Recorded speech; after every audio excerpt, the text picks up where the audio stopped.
Is my relationship worth saving? That's what I'm going to help you figure out. 5 different things to look for.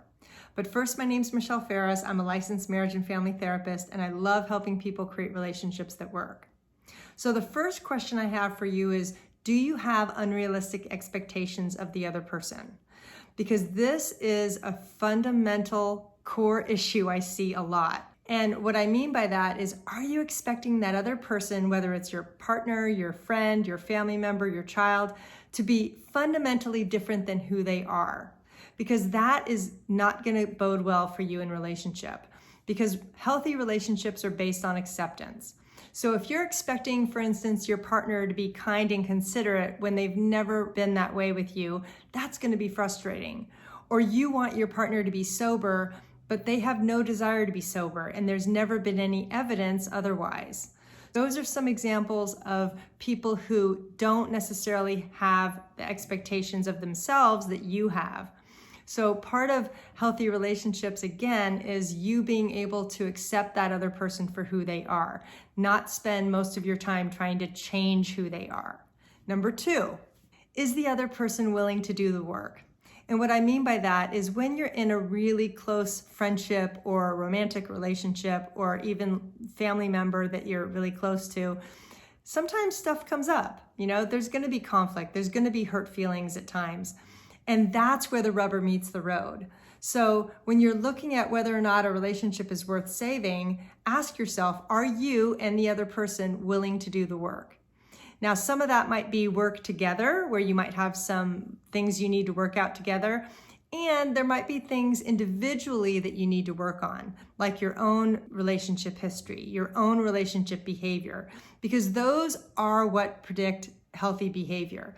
People who are willing to do the work and really look at how they're contributing to a relationship is really key.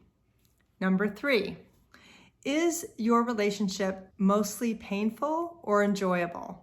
So if you were to rate your relationship on a percentage from 1% to 100%, how high is the pain threshold? Is it that 80% of the time you're really in pain and you guys aren't getting along at all and it's awful? Or is it more like 50-50? Because every relationship is going to have bad patches on occasion. But if over time, you might say 70-80% of the time it's really bad and you're just waiting for that honeymoon to come back, but it's really only 20-25% of the time, that's telling, because that's a really hard way to do relationship. Because in a healthy relationship, the good far outweighs the bad. Doesn't mean it's perfect, doesn't mean you don't have any problems, but you're not constantly suffering, okay? Number 4, do you still share similar values? This is huge because over time, values sometimes change, especially if people have had different experiences, different influences, life-changing things that have happened that have caused them to change their values.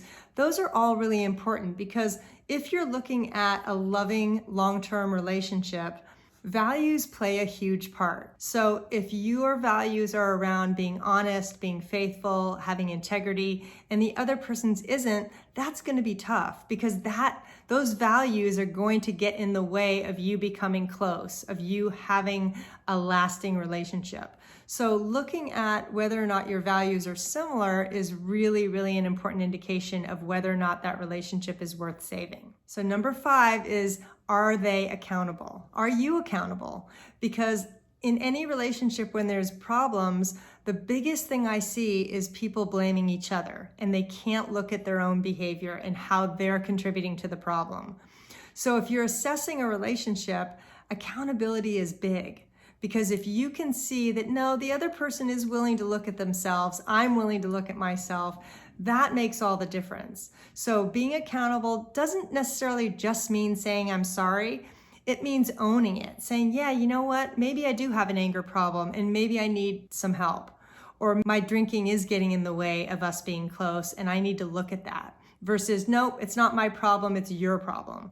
Because if the other person is blaming you for the state of the relationship, that's a red flag for sure.